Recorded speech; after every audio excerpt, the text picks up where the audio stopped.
In the beginning of Acts, we saw that the apostles were waiting for the Holy Spirit to come in power. And on Sunday, I encouraged us to do the same. But what does it mean to wait on the Holy Spirit?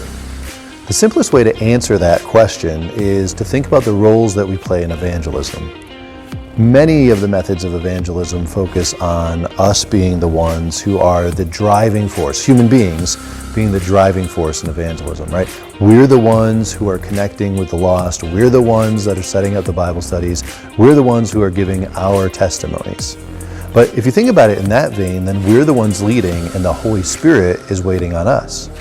So if we're talking about us waiting on the Holy Spirit, that turns everything on its side. In order to do this, in order to really be people who wait on the Holy Spirit and look to the Holy Spirit for the lead, then we have to truly believe two things. Truly believe these two things that for some will be really hard to believe. The first is that the Holy Spirit is living and active in today's world.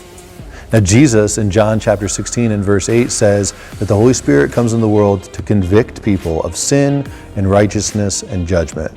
So we have to believe that that is not just something that was going on in Jesus' day or in the early church, but a way that the Holy Spirit still lives and works today. So that when we give our gospel presentations and we give our testimonies, that it's only through the power of the Holy Spirit convicting that there's power.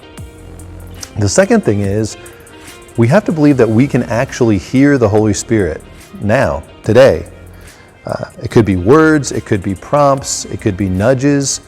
But if we're waiting on the Holy Spirit, then we have to believe that we can actually see the Holy Spirit working, that we can actually hear the Holy Spirit's directions to us. Okay, so what does all of this mean in practice? I want to suggest one thing for us to try in the next couple of days.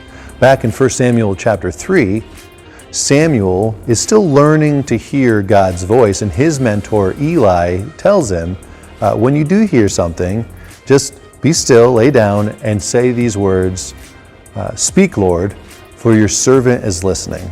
So that's what I want to encourage us to do as we learn to listen to the voice of God and the prompting of the Holy Spirit.